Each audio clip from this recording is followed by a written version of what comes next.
everything like that. Because I'm just going to give this other article that was part of that same article, but from a different perspective. Apparently, they interviewed a woman named Kat Murphy, a college student that had wanted to be a journalist since they were 11. I can relate to that, by the way.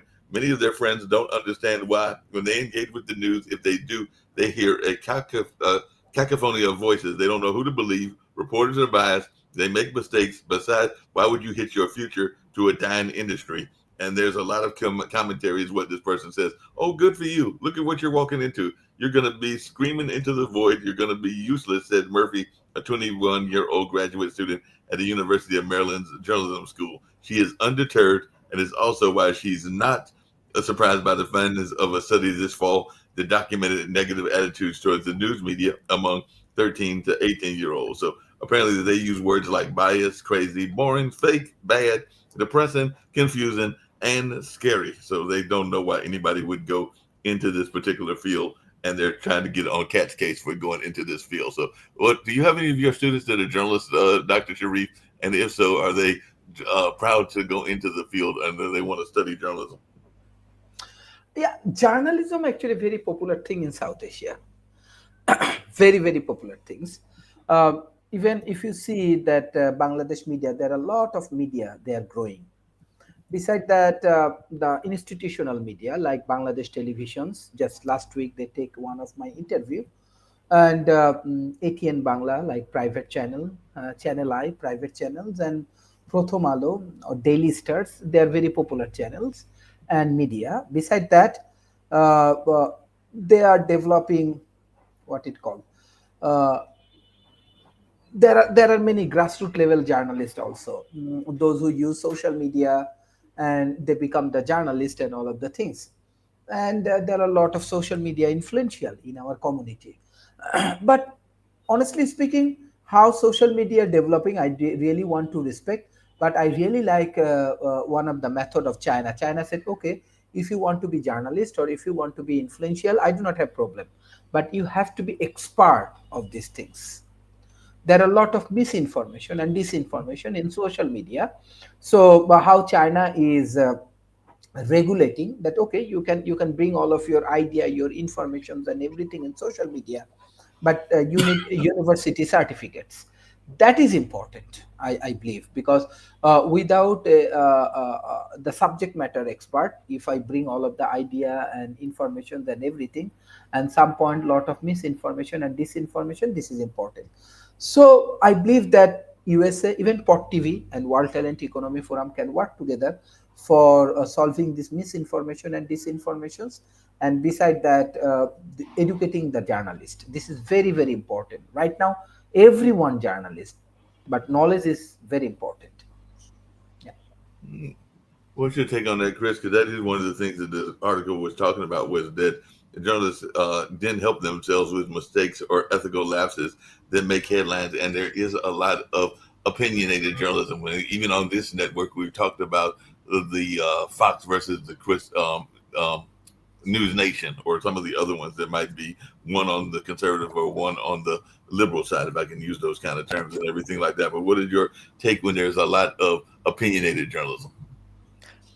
Well, first of all, I need to redouble on Dr. Sharif. So, Dr. Sharif, when you were a teenager, and I realize, Jatovia, I'm kind of putting this. It's not the teenager of today, but it's closer though. When I was a teenager, we had ABC, CBS, NBC. That was it. I mean, and cable. That was, or not cable, but UHF. That was basically our deal. But um, and I was lucky. I had Walter Cronkite and Huntley Brentley. We had news, and it was interesting because of Vietnam era. So it was really, really investigative journalism done really, really well, and embedded stuff. So that was a real interesting aspect. But Dr. Sharif, when you were a teenager, you're interested in space, right? You're interested in space type aspects. When did you first? When did you like? Oh, I really want to do space stuff.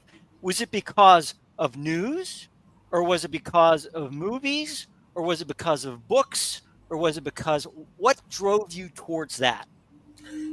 If you ask me, my teenagers, if I choose this path, definitely book. because that time social media or media do not have strong influence in Bangladesh. So definitely book. Yeah. Okay, so what book? And I don't care if it was Jules Verne or Dudna or whatever else. What book really drove you towards that? Okay. If you ask me for Bangladesh experience, definitely I grow in Bangladesh when I was in teenager. There is a popular writer. It's called Humayun Ahmed. He bring all of the innovative thoughts and innovative things and everything. And I'm a big fan of this writer. And I regularly read this kind of book. And besides that, honestly speaking, I have a very keen interest about politics, about policy, and that's why I choose the path of debating when I was teenager. So American debate, especially presidential debate, even though I'm from a very small city, it's called Rajbari, uh, I have a very I actually inspired by the presidential debate in USA. It's make a huge impact in my life. So, and it's interesting. So, Jatovi, back to you, right? So, what I hear Dr. Sharif saying is number one, books, right? Because he didn't have the exposure to the different aspects that our kids are exposed to here, right? I mean, all the social media, instantaneous news, influencers, which basically are marketers, basically are salespeople, but they call them influencers. But basically, that's what they're doing. They're getting inundated with a lot of different pieces of information at any one time, plus AI, right, which is kicking in high gear. In Dr. Sharif's case, it was books mainly, and the presidential debates, which are televised. So he was actually influenced by both books and television, in a journalistic sense, because debates. I realize that debates now are more entertainment than anything else, but part of that is informational aspects of candidates and those types of things. And I think what we're doing is we're cheating the teenager today out of things that that I was exposed to, that they're exposed to so much, and so they know this much but this wide, right? So it's like Completely they're like this disagree. polymorph, right? I completely disagree. The reason being is I think you're generalizing something based off of just taking Dr. Sharif and saying, hey, this is what we all did. Do you know right now when you talked about science, if you look up one of the greatest scientists or one of the biggest people in science right now, Neil deGrasse Tyson. Do you know what Neil deGrasse Tyson was profoundly impacted by? A movie. So if you're saying that Dr. Sharif, he does books and oh my gosh, and all this stuff, but then forget that Neil deGrasse Tyson, he was profoundly impacted by a movie. No, I think what you're doing is trying to make a narrative around a situation that really, it's hard to say what impacts everybody. You can't just generalize and say that, hey, look, we're cheating our kids now because they're only learning from this and that and the other thing. I agree with you. The reason that they're distrusting the news is because they found another outlet that they deal with, which they are, yes, inundated with a lot of individuals because, yes, it's fun to go on TikTok. It's fun to go on social media. It's fun to go on YouTube. It's much easier there. But also our students still go out and still learn those things. If they get influenced, say, for example, there's a kid out there, Adam Mocklear. He's starting to become big in terms of being a political reporter. Well, he goes into these other avenues and reads all these different things. But then you have people who follow another political reporter on YouTube's Destiny. Destiny started out just doing Twitch streams of League of Legends, but they both speak in the same vernacular when they're talking about all the politics that are around, but they speak in different ways about it. And people follow their paths differently and become inspired by these individuals, decide to research how they want to research. Both are extremely intelligent. Both are a lot younger than us. And they're really doing their thing. Both make millions of dollars being actual political influencers. Influencers really are, there's a difference with, and that's another generalization. Yes, influencers deal with a lot of marketing. Why? Because they get followers. They have a legitimate following. And it wasn't following because, hey, I'm trying to sell you something. It's, hey, we're doing the same thing, trying to find followers using this. This is what we are, technically influencers, but we're not selling things in that same general sense that you're trying to place those influencers that the people are following or the people that watch that are youth. So our generalization and looking at, I think what it is we have an old school mentality. We don't understand what kids are actually going through, what they are inundated with, because we weren't. When we were growing up, we had, oh, well, we can read this book. We can read this newspaper. Oh, we can only watch ABC News at this particular time. That's when Walter Cronkite's going to come on and tell me everything that I need to know. But that's not it. So my friends and I were so dumb in high school. We had so little information. In 9th grade, my coolest friend, who actually had a shot of like making out with a girl, called a meeting of several friends to discuss what is the clitoris? Where is it? We had now that would be it's like a plant. Yeah, it's a plant that grows up. Oh, it's clematis. Yeah, whatever. Okay. We didn't know it's at the end of the rainbow. One thing that I find boggling, like I didn't see hardcore porn until I was like 13 or 14 years old. And even that was too soon. It was very disturbing. Well, wait a minute. I want to make I need to make an observation. First of all, Rick, boy, thank God you had a friend. I thought for sure, that you've had more than one, which is great. I think that's great. Number two is Jacoby. I noticed you're getting gray. You're getting gray there. Is that your exposure on the TV, or is that are we getting because you're getting to look as gray as Rick. This is not good. You need to guys, look, just a little bit of dye and it's just silver. See, mine's silver. See, Mark is silver, and Dr. Sharif, he has no gray whatsoever. I mean, it's just like the guy is just young at heart. There was a time I'm a little jealous. Here, Rick. How did you get through Channel 98? Mine was always wavy every time I tried to look at it. I kept, we didn't have descramblers, illegal descramblers, until I was already an adult. And I would just keep hitting the button. And every time it would descramble for like half a second.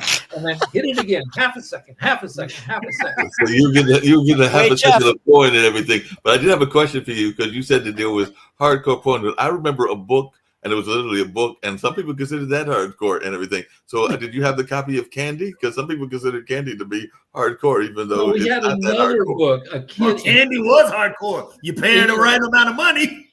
In 4th grade, a kid found a paperback without a cover on the schoolyard. Now, it's weird. Throughout recent history, perverts will drive by a school and throw porn onto the schoolyard. I don't know what their deal is, but a kid found a Victorian book called The Pearl, which was the craziest, hardcorest written material. And a teacher walking across the playground saw a poor, beat up paperback book without a cover. And she brought it in and thought maybe the book could be saved. She didn't look what was in it. She left it on her desk. I'm sure the kids found it, but Rick, we had found it and we passed it around. It was a little too early for us. It made us too knowledgeable too soon. But I do have a question that we brought up on your show this morning, because it was literally this morning and everything like that. But I do have a question to hear what our panelists think, and maybe Nick will jump up in the background. But we came up with this idea of going the Girl Scout route and everything like that. So in terms of getting viewers for this network. So I think that we said we were going to try to get Nick and Kim to sponsor by getting cookies that we were then going to give away. Right. So this came about, this discussion came about because for my show, I brought in a couple cookies printed with a name. We went to a movie screening. And after the screening, they gave out cookies with the name of the movie to get you to vote for it when it comes award time, for Oscars and Golden Globes. And yeah, it would be great to have Naked at Night cookies, but where are we going to give them out? That's the trouble. We can't ship the cookie to every viewer. Hold hold on, Rick. That's the easy part to figure out where you're trying to ship them out. My question comes in: what shape are those cookies gonna be? I mean, you're talking about making it. It's like, no, you'd pay extra for a crazy shape. It would just be a regular. The cheapest cookie is just going to be a round freaking cookie. But yeah, I can see where that could get so out. the cookies are not going to be shaped either in a figure 8 or in a 69 and everything along those lines, because those could be the shapes of the cookies and everything. Make sure you mold the cookie just right, Rick. Mold that cookie. Rub it perfectly so it goes shaped great. I don't know if cookies are the best way to increase viewership. We added a pretty woman to our show, and that doubled at least our viewership. But I don't know how you do cookies. Are you putting icing on the cookies? Jesus. All right. Dr. Sharif, I'm sorry for my compatriots. It's just, I'm sorry. I apologize. When you get to 70, you just stop that. I don't know what it is. It's just like you don't even think about it anymore. It's like, never grow up. But Chris, we're going to get back to the media since we still got about another 26 minutes. And Please. This is actually going to be a serious topic, 26 minutes that we've got left and everything like that. But apparently, our favorite person, and I'm being sarcastic, I know that you sometimes like some of his views and everything, Chris, but apparently Trump is ramping up on reporter attack with the White House media bias tracker. So he's on the White House webpage, they presented a hall of shame for news reports that the president disagrees with. So apparently if we put out maybe even one of these reports, he will have a wall of shame. So what are our thoughts around this wall of shame that is on the White House page? So it's literally on the White House page. Well, you know what's going to happen is there are going to be journalists, there's going to be press people that are going to want their name on the wall of shame. They're going to actually like get there, and if they do, they're going to be like, all right, I made it, the Hall of Shame, yay. It's like, it's all Trump all the time. This guy is a massive manipulator of he loves his name in any way, shape, or form out there. That is, to me, to him, free press, good or bad, doesn't make any difference. If it's, and I know that this would be really hard to do because there's not a news agency that would do it. But if they just ignored him for a week, not even mention his name, it would drive him crazy. Literally up the wall. Like, how come you're not mentioning my name? Why aren't you mentioning my name? I'm president of the United States. Why aren't you doing this? I would just go round and round and round. But they haven't learned. Like, he loves the attention, loves it, good or bad. I've yet to see a journalist ask him a disrespectful question. I would be interested. Like, he's always calling people piggy and shut up piggy, and it's like, I would love to see somebody. They'd never be invited to the White House again. I just want to see his reaction if somebody said, "You're calling people piggy, but you're fat yourself. So what's the deal?"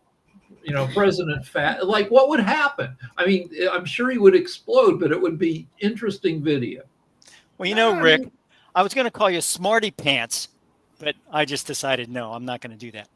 But you are Smarty Pants. Apparently, he's identified the Washington Post, CBS News. I was trying to answer Mark, but he brought us to the serious part. Yes. The worst part about it is that because that is more dictatorial and authoritarian style, and what's going on in other countries of making particular enemies in the media, or making particular organizations and particular individuals in the media targets and considering them enemies to the state and so on and so forth. That becomes more propaganda-ish. That becomes more dictatorial and authoritarian, which we should all push back against. But the sad part is we normalize it, and it just continues to get worse and worse. So, yeah.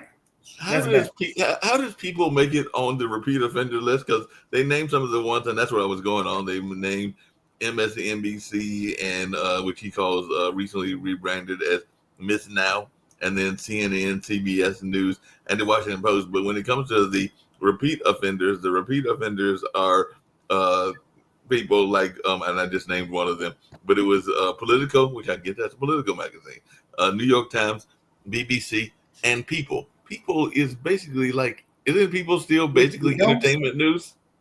If you don't say praising words about Trump, Trump thinks you're an enemy. That's it. Also, a People magazine reporter about 10 years ago claimed that Trump sexually assaulted her. So I assume that reports of that have appeared in People magazine itself. More than 2 dozen women have accused Trump of sexual harassment or assault, and that includes a People magazine reporter. Okay, because I was trying to figure that out, because I am correct in thinking that People is basically just a entertainment magazine, because I would think of People as like The Old Life and People and a couple of other ones that are entertainment oriented and everything like that. But it's been a minute since I picked up a copy of People, so. Yeah, no, I mean, yeah, it's ridiculous. I mean, he put up a wall of presidents just to make a joke about Biden. He put up portraits of all 46, 47 presidents across history so far, except one of them, the Biden one, just says auto pen and has a picture of the auto pen contraption. So he's and this is along an entire portico. It runs for 75 feet along the outside of the White House. There's no decorum there.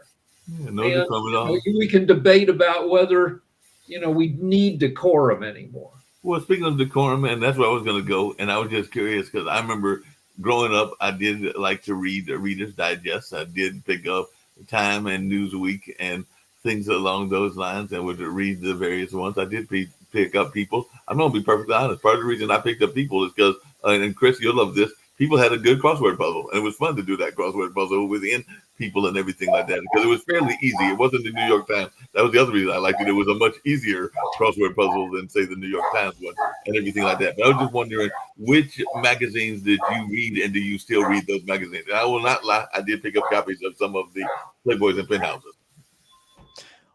Playboy had a great 3-part article on Howard Hughes. It was great. So I had to pick it up for 3 months in a row. I told my wife, I said, look, I got to get the part 2 of Howard Hughes.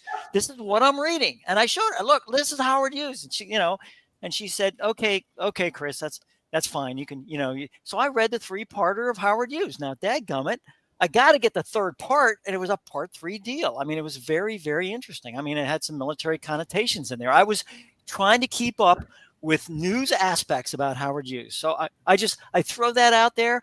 And I did get, when I was stationed overseas in Italy in the 1970s, we didn't have computers. We didn't have PCs. We had computers, but not PCs. We didn't have like cell phones and all that stuff. So I got Newsweek, but the Newsweek I got was like a week behind whatever else. And I got Time. I got Time and Newsweek, which was really good. And I'd go to the library and pick up papers or do whatever I could, could keep up with in the United States. But I never saw one single episode of what's the one with Robin Williams, Nanu, what's that called? Mork and Mindy. Mork and Mindy. I never saw it, because by the time I was back from Europe, it was the season was off. It was gone. And I was sitting there going, and they were going, Nanu. I said, what are you talking about? Nanu. And they go, Chris, where you been, under a rock? I said, well, close. I was over in southern Italy, in the middle of an artichoke field. But yeah, I was pretty much there for 2.5 years. And they said, yeah, it's Mork and Mindy. I said, Mork and what?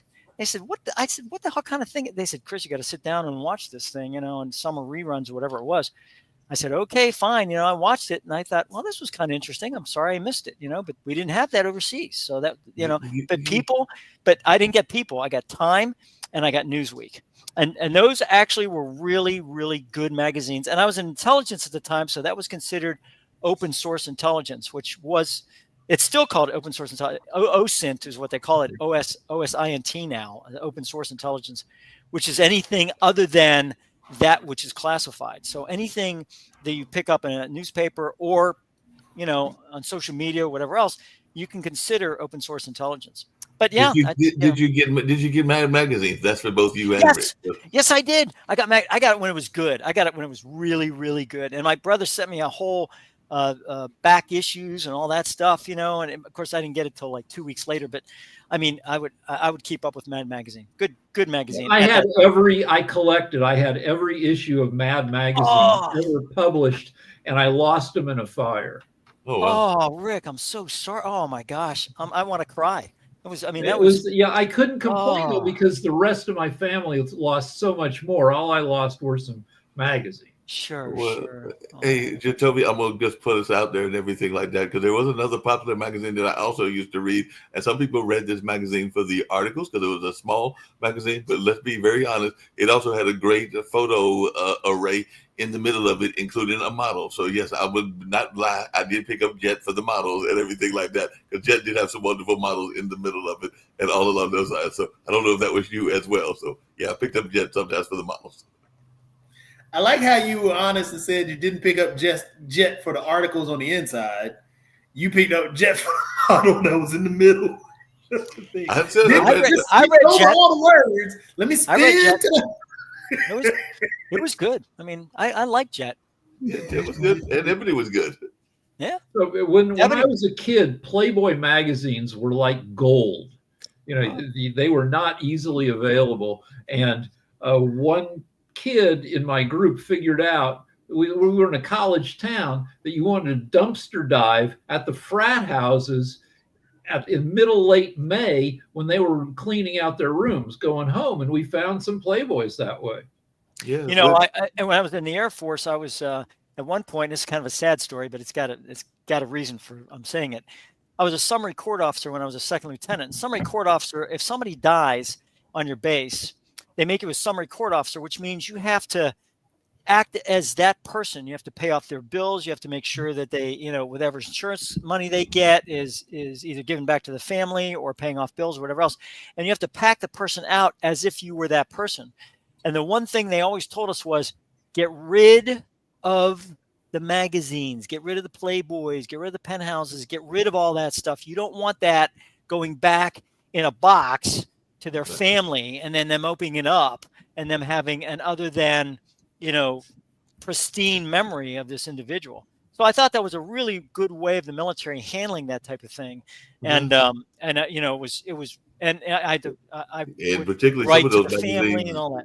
Yeah, and particularly some of those magazines were a little bit raunchier, so you definitely didn't want them getting Hustler or Club or anything like that. So that might be even worse than getting a copy of Playboy or Penthouse, because those were mild pictures.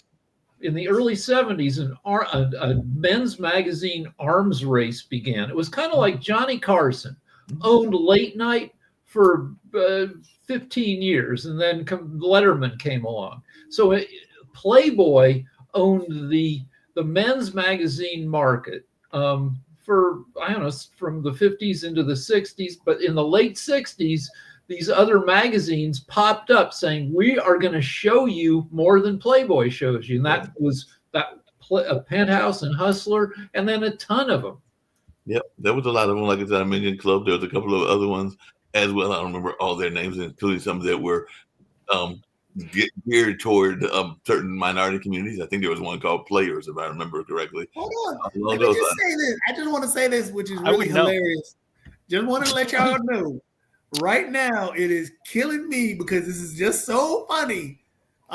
If you think about the conversation, we are literally going through Mark Lee's porn collection.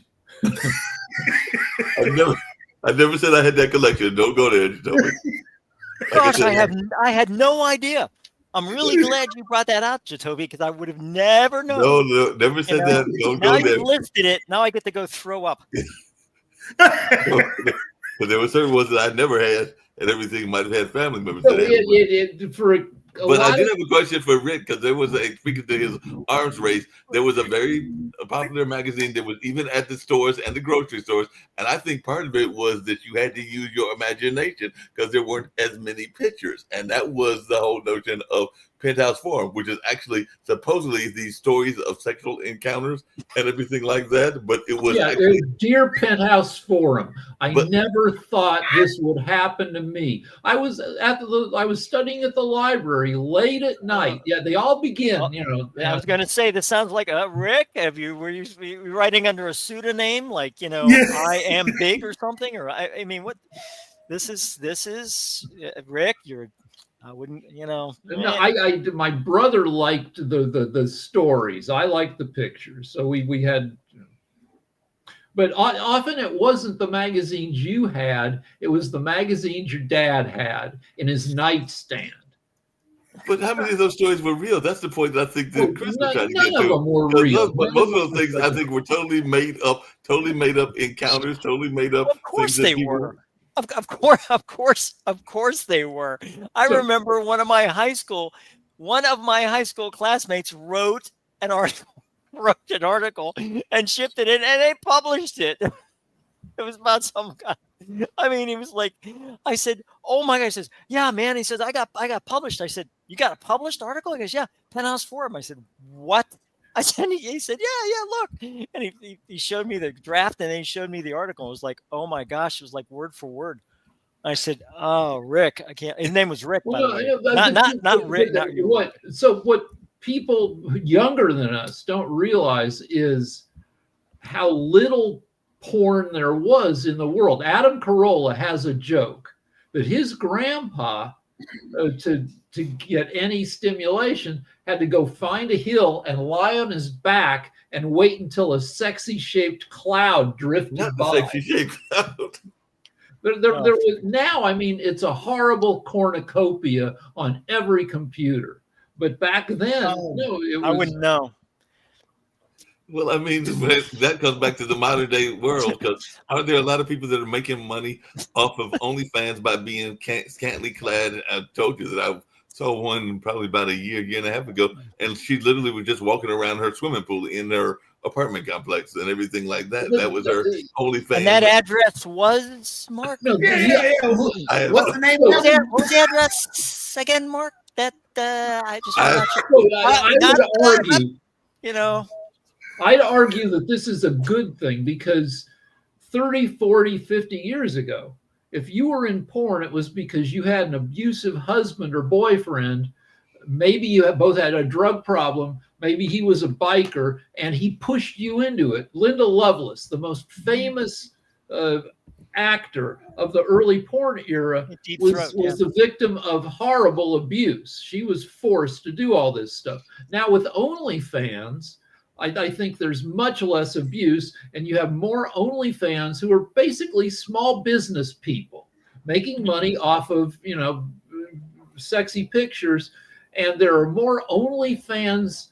There are more people who generate content on OnlyFans than there are cops or doctors in the United States. Well, I didn't realize that. But isn't the problem with OnlyFans, which we ran into with Duke University and everything? Hold on, Mark. Just to really point out the thing about OnlyFans, there is a dark side of OnlyFans, which we talk always about the happy side of OnlyFans, of these jokes about the people walking around making the money doing this. Well, if you talk about the amount of people, how you just stated, the amount of cops and everything else across the U.S. I mean, there are millions of people on OnlyFans. There are only a few people that have actually made money. Yeah, most people don't make beans. And then if you look at it that way, and you're talking about a lot of individuals on OnlyFans end up self-conscious. They have body issues. Some have committed suicide. There's a very, very dark side to OnlyFans that we really don't take into account, even though it is, when OnlyFans tried to pull the sexual side off of it, that nearly killed OnlyFans. So OnlyFans put a ceiling on how porny things could be, and that didn't last. Jacoby, isn't there a dark side to TikTok too? Because I've seen some very there's a dark side, kind of like people that are concerned about what's going on TikTok, but I've also seen a lot of people that are doing that whole eBay thing, which you don't really want to see, and it can drive you crazy because it's basically like it's becoming a selling clearinghouse and everything like that. So that's all over TikTok. There's a dark side to TikTok. There's a dark side to Facebook. There's a dark side to Twitch. Yeah, online. So the tough part about online is you have anonymity, and because people have anonymity, you can be this giant keyboard warrior and attack anybody and everybody, and nobody will know who's doing it. And that's where a lot of people end up getting into trouble because one, you have people because they're self-conscious about their body. A lot of people, when they're putting this stuff out on Twitch, they're opening up a vulnerability. And if that vulnerability gets attacked in the wrong way, which a lot of people end up doing, those keyboard warriors, because they can go in anonymity, it causes a lot of mental problems. But I think- hold on a second. I do want to but I get you. think- I want to get to both of you and everything. But the flip side of that is that there isn't as much anonymity as people think there is. Because I think about the young lady from Duke. I think about other people that are doing these things, and even some of the OnlyFans people, and they're thinking that they are being totally anonymous and everything like that, and then their co-workers or their college schoolmates, as in the case with the Duke person, and everything will expose them. So there's a lot of this kind of like, you think that you're anonymous, but you're not as anonymous as you think you are. The anonymity comes from the people. Like if you look at the people in the chat who put up in the public chat, do you know who they are? No, you don't. They could be roughly about anybody, but that individual or those individuals or those bots could continually and constantly attack an individual on OnlyFans, leading to self-conscious problems, self-doubt, suicide, a whole bunch of depression. There's a lot of problems with online stuff. That anonymity is huge. So beyond tech disrupts everything, and tech gives people financial opportunities, but a lot of them are crappy opportunities. My wife volunteers at the library book sale, and how would that be like disrupted by tech? Because they hold the sale, they let the early birds in, and the early birds are eBay book dealers, and they have a scanner, and they hit every book title, and it tells them how much can they sell this book for. They're going to buy the book for $1. They could sell it on eBay for $5. They swoop in and they grab all the books that are worth anything, and it leads to like rancor and people arguing, and because of tech. Yep. Yeah, I mean it's interesting. And Rick, I think that with this porn stuff, the bottom line is this: the porn industry has introduced many of the things within the internet that are now considered commonplace. They introduced video, they introduced pictures, they introduced audio, they introduced a lot of things within the system because they kind of had the carte blanche to do that. And all of a sudden, everyone else picked up on it and used it for legitimate purpose. Well, more But legitimate. right, purposes, porn I guess. propels So, tech. It does. It yeah. really does. I mean, and it's sad. there's a related rule, Rule 34. If it exists, there is porn of it. Like if you go online, if you want to see like The Simpsons doing horrible stuff, if Family Guy, Pokemon, just anything. Yeah, you don't have to look hard. It's not accidental. A friend of mine has gone to Vegas a number of times because that's not a city that I've been to except for once and everything. But they have gone in, I won't say it's in January, maybe it's in February, but they've gone because the computer geeks and the porn awards are on the same month and everything. And I want to say the same week and everything, and they almost do that intentionally. Honestly, you don't even have to tie it to that, Mark. You can look at we were joking about your porn collection. You said you bought Jet magazine because you looked at the people in the middle. That's essentially the same thing. Sex sells. No, sex definitely sells. That's what pushed a lot of the market in the internet, and as Rick pointed out, a lot of the technology that's out there, sex sells. Yep. Well, I mean, I didn't mean to throw this in there, Mark, right at the end here, but that's okay. This is just data. This is just data from the U.S. government on healthcare spending in the U.S. So what I did was I put population in here of the United States, 1960, 70, 80, 90, 2000, 2010, 2020 from the census, and then I saw the healthcare spending, and this is the healthcare spending. It shoots up like crazy, right? This is 1960 here, so 1960 to 2000, the 2020 here. But the percent increase goes down. And that was the interesting part about the data was the percent increase in healthcare spending actually went down. It had that equalization here around 2000, and then 2010, 2020, it went down. So the people who support Obamacare, that's their argument. Well, I kind of get that from the data point. Like, I don't like Obamacare, but the data, when you look at the data actually supports Obamacare. So it's like, no wonder people are, saying, hey, look at the data. And that's what I always try to do. I have my opinions. And then what I do is I try to go out and I look at the data, and I try not to bias it, but I try to make it very government approach, like census, healthcare.gov, or not healthcare.gov, but the healthcare area, which is National Institutes of Health and all that. And then I put it together, and all of a sudden it's like, I can't sit there and say, well, this is wrong. I mean, the calculations are correct and everything is good. And you're right, Rick. It looks like here there's a percentage decrease.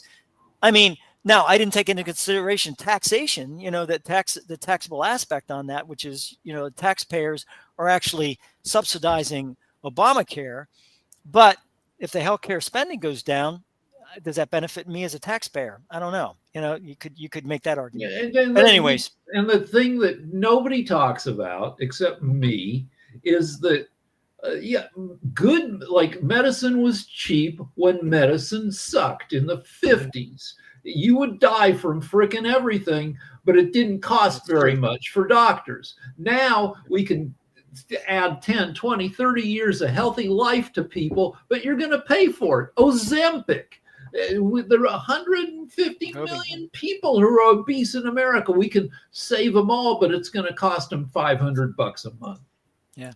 As we get ready to wrap up and everything, yeah, like Toby and all along those lines. This and is everything. really a lot of fun, guys. Thanks. Yeah, this has been a lot of fun, and I was just going to close out with a little fun as well, because at least in the olden days, as Jacoby would call it, and everything like that, there was this notion of imagination. Because even with the bikini model that we were talking about on Jet, I was having to imagine what they looked like, because they were in a bikini and everything like that. But there was not a whole notion of. And now it seems like there isn't much left to the imagination. So I just wanted your take on that, because it doesn't seem like there's much left to the imagination in the younger generation. And so I imagine, because I've been looking at naked ladies now for 55 years. I imagine there's a little spot in my brain that is just completely burnt out from overstimulation. It's just like the neurons are like imagination. Do you guys realize how creative these kids have gotten for sex? I mean, you got people dressed in outfits, doing all this crazy stuff you could never do in the Kama Sutra. I mean,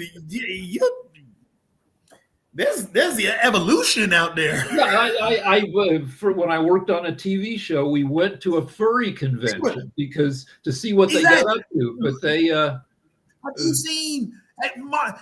Now, Rick, you do the technology thing. Overseas they've got actually even now, where you can buy a piece, evidently, and connect it to somebody else's piece via the internet.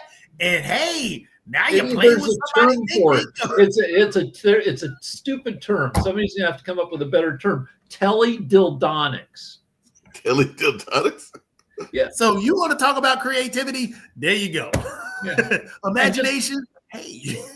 Yeah, and just wait till we have chips in our head, and you want to, people will be matched. Well, chips in our heads and all that. One thing that was talked about during Thanksgiving, it wasn't about sex, thank goodness, because I don't know that I would want to hear that from family members and everything like that. But we're talking about the vacuum cleaners that are now shaped because one of my relatives apparently has a robotic cat. They even to the point of rubbing the cat, because apparently the cat has a realistic fur, and they were talking about the robot dogs and the robot kind of like vacuum cleaners and stuff like that. So I guess people that are allergic or don't want the real thing. All right. Let's bring it back to sex. There is a robotic brothel in Berlin, Germany, and I'm sure the robots are terrible, like the dialogue, but you can. It's probably stocked with these $2,000 silicon love dolls with the talking attachments, and you can get them to talk dirty to you while you're so. Before I wrap it up, just tell me, I mean, you've got real dogs, and I know that my brother's got real dogs. Would you even bother getting a robotic dog? Because when I heard about this robotic cat that somebody had, and I like cats and dogs, I'm going like, why? Nope, not at all. I ain't getting no robotic dog. Or a robotic cat or any other robotic critter. Not yet. I mean, but maybe in 10 years when they have full personalities. The regular ones have full personalities. They do, but then they also you only get 15 years with them if you're lucky, and it's and also there's poop and pee every place. Well, that is and an often issue. vomit. Yeah, that is an issue. We did have to deal with that during the holidays and everything like that. So that is true. You don't have to deal with that with the robotic ones for sure. All right. See, I will see also, you guys tomorrow morning. All right. See you tomorrow morning. You were going to say also, and then I'm going to hit the. Just to bring it back to what the whole day has been about in terms of healthcare.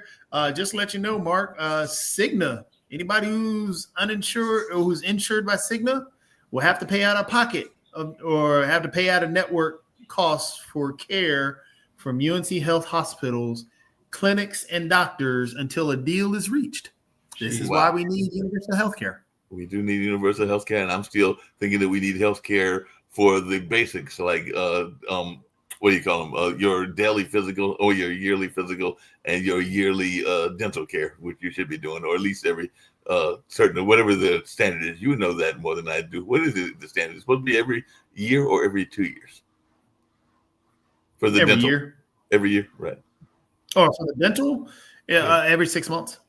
Every 6 months, you're supposed to get dental care, every dental physical, because I know I think it is every 6 months. Okay. Yeah, I don't keep up with it. Yeah, I think it is every 6 months. Wow. Or whatever the dentist requires, but I think it's every 6 months is a basic. Cool. Well, on that note, because I know you've got dental people in your family and everything like that, and I know I'm way overdue. But on that note, we're going to get on out of here, and I will catch you on the flip side. By the way, are you coming to the open house tomorrow? Then I'm going to get out of here. That's a good question. I don't know. Okay. It's 12 to 6. Hopefully, we'll see you there.